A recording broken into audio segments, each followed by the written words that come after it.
Hello everyone, welcome back to this channel and welcome back to another video. और जैसे कि आप सभी को पता है, इस वीडियो सीरीज़ में हम बात कर रहे हैं इंटेलिजेंस टॉपिक की। और आज का जो हमारा टॉपिक रहेगा वो है स्टर्नबर्ग्स ट्रायआर्किक थ्योरी ऑफ इंटेलिजेंस। ठीक है, तो आई नो काफ़ी लंबी होती जा रही है ये वीडियो सीरीज़, बट मेरा मोटिव ये था कि जितने भी क्वेश्चंस पूछे गए हैं, जितनी भी इंटेलिजेंस की थ्योरी से क्वेश्चन पूछे गए हैं, वो एक बार में कवर हो जाए तो अच्छा है। जहाँ पे जिस थ्योरी में डाउट हो आप आके फिर बाद में देख सकते हो जब भी ज़रूरत हो। ठीक है, तो एक टाइम पे एक टॉपिक चाहे थोड़ा थोड़ा करके ही हो रहा हो, बट वो अगर कवर हो जाए कॉम्प्रिहेंसिवली एक ही सीरीज़ में, तो इसीलिए मेरा मन था कि जो मैंने फर्स्ट वीडियो में मेंशन नहीं भी करी थी वो थ्योरीज भी अगर मैं ऐड भी कर दूं तो एक टाइम में पूरा जो टॉपिक आपका एक तैयार हो जाएगा। ठीक है, तो I hope and I promise कि ये इंटेलिजेंस की लास्ट वीडियो रहेगी। ठीक है, इसके बाद प्रीवियस ईयर क्वेश्चंस कुछ हम डिस्कस कर लेंगे अगली वीडियो में सेम टॉपिक से।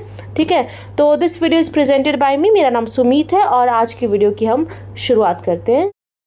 तो आज की हमारी जो थ्योरी है वो है स्टर्नबर्ग की triarchic theory of intelligence.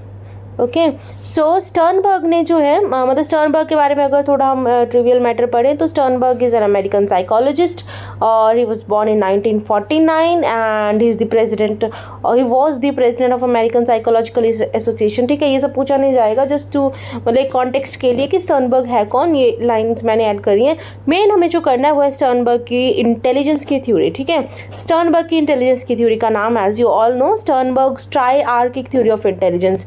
Tri जो वर्ड होता है इसका मतलब होता है थ्री। ठीक है, तो बेसिकली जो स्टर्नबर्ग की ट्रायआर्किक थ्योरी ऑफ इंटेलिजेंस है वो थ्री प्रोंग्ड है, यानी कि इसमें तीन कंपोनेंट्स हैं। कौन कौन सी है वो तीन कंपोनेंट्स? वो हमारे पास है एनालिटिकल, क्रिएटिव और प्रैक्टिकल इंटेलिजेंस। ठीक है, तो बेसिकली ये एक ट्राइंगल की तरह रिप्रेजेंट कर सकते हैं। इनके दूसरे नाम भी हैं। इन जो तीनों कंपोनेंट्स के ना दो नाम है बेसिकली। एनालिटिक को कॉम्पोनेंशियल इंटेलिजेंस, क्रिएटिव को एक्सपीरियंशियल इंटेलिजेंस और प्रैक्टिकल को कॉन्टेक्चुअल इंटेलिजेंस। ठीक है, तो इनमें से कोई भी एक नाम पूछा जा सकता है। आपको याद रखना है कि स्टर्नबर्ग की थ्योरी के तीन कंपोनेंट्स कौन से। ठीक है, क्वेश्चन कैसे भी पूछे जा सकते हैं, जैसे कि एनालिटिकल दे दिया, क्रिएटिव दे दिया, प्रैक्टिकल की जगह कुछ और ऑप्शन में दे दिया, तो आपको पहले तो ये तीनों नाम पता होना चाहिए। ठीक है, इसी के अलावा जो ये ब्रैकेट में नाम लिखे हैं ना, जो थोड़ा सा डिफिकल्ट टू रिमेंबर है, कॉम्पोनेंशियल, एक्सपीरियंशियल और कॉन्टेक्चुअल, ये टर्म्स भी आपको पता होनी चाहिए कि ट्रायआर्किक थ्योरी में कौन कौन सी टर्म्स जो है स्टर्नबर्ग ने दी थी। अब हम एक एक करके इन टर्म्स को समझेंगे। ठीक है, सो पहला हमारे पास है एनालिटिकल इंटेलिजेंस। सो एनालिटिकल इंटेलिजेंस, इस कंपोनेंट का दूसरा नाम क्या था? दूसरा नाम इस कंपोनेंट का था कॉम्पोनेंशियल part of the triarchic theory. ठीक है, सो एनालिटिकल जो इंटेलिजेंस है वो बेसिकली एकेडमिक एबिलिटी है। ठीक है, जो हम बोलते हैं ना कि क्लास में जो बच्चे इंटेलिजेंट होते हैं, एकेडमिकली जो बच्चे इंटेलिजेंट होते हैं, उनका एनालिटिकल पार्ट ऑफ जो इंटेलिजेंस है वो स्ट्रॉन्ग रहता है। ठीक है, ये एकेडमिक्स में एक्सेल करते हैं, अपने स्कूल के टॉपर जैसे हम बोलते हैं वो होते हैं। ठीक है, तो बेसिकली इस फॉर्म ऑफ इंटेलिजेंस पे आ जाता है नॉलेज ग्रास्प करने की पावर, मेमोराइजेशन, अंडरस्टैंडिंग समझने की पावर। ठीक है, पजल सॉल्व करना, मैथमेटिकल प्रॉब्लम्स को सॉल्व कर पाना, रीजनिंग इनकी स्ट्रॉन्ग होती है। ठीक है, तो इस कंपोनेंट का नाम हमारा होता है एनालिटिकल इंटेलिजेंस एंड ये बेसिकली ट्रेडिशनल इंटेलिजेंस। ठीक है, जिनको आईक्यू टेस्ट्स में जिनको एक्चुअल में ज़्यादा पार्ट जिस कंपोनेंट का रहता है ना वो एनालिटिकल इंटेलिजेंस है। ठीक है, तो ये नॉर्मल इंटेलिजेंस है, इसको सब समझ पाते हैं कि ये कौन से इंटेलिजेंस की बात करें, क्योंकि यही इंटेलिजेंस को जो है मेनली ट्रेडिशनल इंटेलिजेंस माना जाता है। तो जनरली अगर हम बोले कि कोई बच्चा इंटेलिजेंट है तो बाय डिफ़ॉल्ट हमारे दिमाग में आएगा कि उस बच्चे की मेमोराइजेशन पावर अच्छी है, उसके मार्क्स बहुत अच्छे आते हैं, उसका मैथ्स बहुत अच्छा है, उसकी साइंस बहुत अच्छी है। ठीक है, तो that is analytical part of intelligence according to Sternberg. Sternberg का जो दूसरा इंटेलिजेंस पार्ट है वो है हमारा क्रिएटिव इंटेलिजेंस, या फिर इसका दूसरा नाम क्या था? Experiential component of the triarchic theory of intelligence. So जो वर्ड क्रिएटिव है, क्रिएटिव का मतलब क्या होता है? क्रिएटिव मतलब बहुत सारे तरीक़ों से किसी प्रॉब्लम का जो सॉल्यूशन है वो हम कर पाते हैं। नए नए तरीक़ों से सोचना इज़ क्रिएटिविटी। ठीक है, पर क्या सोचना बेसिकली इसमें सोचने का मतलब है कि प्रॉब्लम्स के सॉल्यूशन सोचना, ठीक है, अपनी सिचुएशंस का मतलब को कोप कर पाना, ठीक है। पर इसका ना दूसरा नाम भी है, दूसरा नाम इसका क्या है, एक्सपीरियंशियल कंपोनेंट है ये। एक्सपीरियंशियल मतलब ऐसे जो लोग होते हैं ना वो अपने एक्सपीरियंस से भी बहुत सीखते हैं, पुराने एक्सपीरियंस को भी नई सिचुएशन में काम में लेके आते हैं, ठीक है। तो स्टर्नबर्ग ने ना इसमें दो बेसिकली हमें पार्ट दिए थे, एक तो दिया था नोवेल्टी और एक दिया था ऑटोमेशन, ठीक है। तो नोवेल्टी मतलब एक नोवल सिचुएशन कौन सी होती है, जो कि न्यू होती है, पहले किसी इंसान ने वो पहले उस मतलब पर्टिकुलर इंडिविजुअल ने पहले वो एक्सपीरियंस नहीं करा होता है वो प्रॉब्लम। तो इसमें जिनका ये पार्ट स्ट्रांग रहता है ना, वो नोवल सॉल्यूशन को यानी कि नई प्रॉब्लम्स को, नई सिचुएशंस को मतलब क्रिएटिव तरीके से हैंडल कर पाते हैं, मतलब बहुत सारे सॉल्यूशंस उसके सोच पाते हैं, ठीक है। पहला कंपोनेंट तो हमारा ये हो गया कि इनका नोवल सिचुएशन से डील करने का पार्ट जो होता है वो मतलब स्ट्रांग रहता है। दूसरा जो है वो है ऑटोमेशन। ऑटोमेशन मतलब कि as the name suggest automatically जिसका सॉल्यूशन आता है, यानी कि वो इस मतलब जिन सिचुएशन से वो प्रीवियसली डील कर चुके हैं वो अपने एक्सपीरियंस से सीखते हैं और उनको ज़्यादा एफर्ट ही नहीं लगते बार बार वही प्रॉब्लम को सॉल्व करते जाने में, ठीक है। तो दो हमें इसमें टर्म्स याद रखनी है, नोवेल्टी और ऑटोमेशन। क्रिएटिव या एक्सपीरियंशियल इंटेलिजेंस में मैं फिर से बता दूं, इसमें होता है कि इंसान अपने प्रॉब्लम्स के साथ डे टू डे लाइफ में मतलब कैसे डील करता है, किस हद तक वो उनको डील कर पाता है, ठीक है, कैसे वो उनके सॉल्यूशंस को सोच पाता है। तो नोवल सिचुएशन यानी कि नई सिचुएशन में वो क्रिएटिव वेज ढूंढता है अपनी प्रॉब्लम से डील करने का, मतलब एक प्रॉब्लम के अलग अलग सॉल्यूशंस ढूंढ पाता है, ठीक है। और जो ऑटोमेशन जो होता है मतलब ऑटोमेटेड सिचुएशंस में, यानी कि ऐसी सिचुएशन में जो पहले भी फेस कर चुका है तो वो अपने एक्सपीरियंस से सीखता है और इस चीज़ में उसको एक्स्ट्रा थॉट यानी कि एक्स्ट्रा एफर्ट्स देने की ज़रूरत नहीं होती, जिनकी ये वाला इंटेलिजेंस का पार्ट स्ट्रॉन्ग रहता है, ठीक है। तो आई होप आपको समझ आ गया होगा एनालिटिकल और क्रिएटिव इंटेलिजेंस।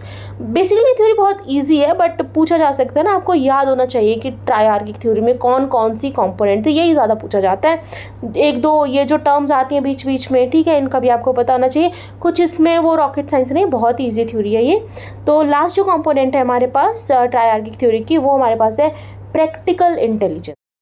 तो प्रैक्टिकल इंटेलिजेंस इसका जो दूसरा नाम है वो हमारे पास है contextual part of this triarchic theory, ठीक है, कॉन्टेक्सचुअल सब थ्योरी इसको बोलते हैं। तो प्रैक्टिकल इंटेलिजेंस ऐसे लोग बेसिकली क्या होते हैं जिनको हम जनरली स्ट्रीट स्मार्ट्स बोल पाते हैं, ठीक है। डे टू डे लाइफ में मतलब बहुत एफिशिएंटली ये लोग काम कर सकते हैं।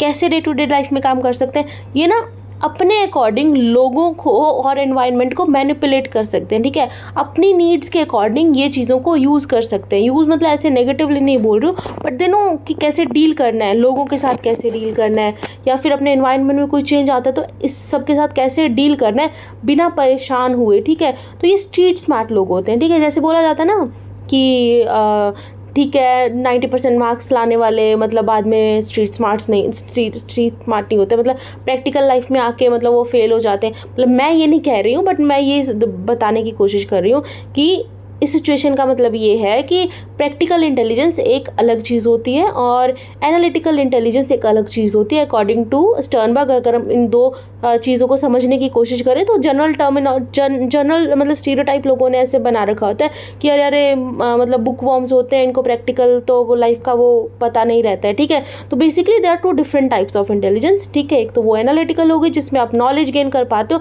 और दूसरे ये लोग हो गए स्ट्रीट स्मार्ट जो कि सिचुएशंस को और लोगों को अपने हिसाब से अपने यूज़ मतलब अपने फ़ायदे के हिसाब से मैनिपुलेट कर पाते हैं, ठीक है।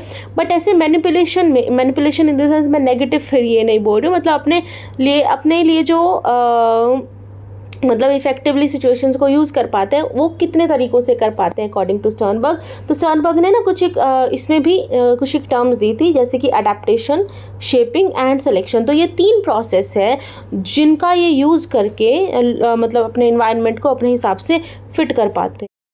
सो पहला है अडेप्टेशन। अडेप्टेशन मतलब ये खुद पे काम करते हैं, ठीक है। कोई भी नया इनके इन्वायरमेंट में चेंज आता है तो वो उस सिचुएशन को इजीली अडेप्ट कर पाते हैं, ठीक है।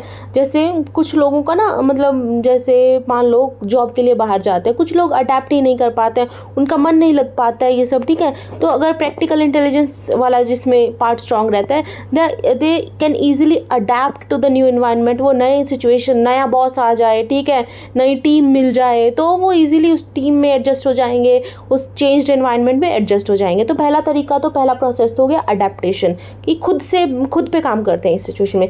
दूसरा हो गया शेपिंग। शेपिंग अकर्स when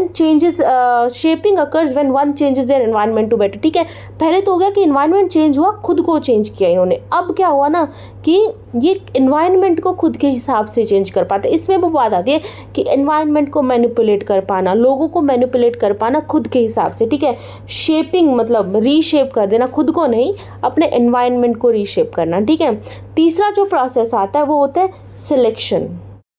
तो सिलेक्शन मतलब ना तो वो एनवायरनमेंट में अडेप्ट कर पा रहे हैं, ना वो एनवायरनमेंट को अपने हिसाब से शेप कर पा रहे हैं। तो सिलेक्शन मतलब वो एक नया अल्टरनेट सॉल्यूशन जो है, मतलब कैसे समझाऊँ मैं, जैसे कि कोई जॉब है, किसी को पसंद नहीं आ रही है वो जॉब, ठीक है, तो ना वो अपने टीम को चेंज, मतलब वो अपने हिसाब से मोल्ड कर पा रहे हैं, ना वो मतलब उसमें एडजस्ट कर पा रहे हैं, तो वो क्या करेंगे, जॉब चेंज कर लेंगे। ठीक है, तो दे can easily replace the previous unsatisfying, जो वहाँ जहाँ पे वो फिट नहीं हो पाते हैं। ठीक है, तो जैसे कुछ लोग क्या होता है, जॉब चेंज ही नहीं करते हैं। ठीक है, सोचते रहते हैं कि क्या होगा क्या नहीं होगा। कुछ लोग बहुत इजीली जॉब स्विच कर लेते हैं। ठीक है, तो इनका ये प्रोसेस होता है सिलेक्शन का, कि जिस एनवायरनमेंट में ना तो वो अडेप्ट कर पा रहे हैं, ना उस एनवायरनमेंट को वो जो है रीशेप अपने अकॉर्डिंग कर पा रहे हैं, तो दे चेंज दैट एनवायरनमेंट। ठीक है, according to their own needs, अपनी ज़रूरतों के हिसाब से वो एनवायरनमेंट ही चेंज कर देते हैं। ठीक है, स्विच कर लेते हैं जॉब, माइग्रेट कर लेते हैं दूसरी सिटी में, माइग्रेट कर लेते हैं किसी और कंट्री में। ठीक है, तो ये था प्रैक्टिकल इंटेलिजेंस या फिर कंटेक्चुअल इंटेलिजेंस। तो 3 फॉर्म ऑफ इंटेलिजेंस हमारे पास थी। कौन कौन सी थी?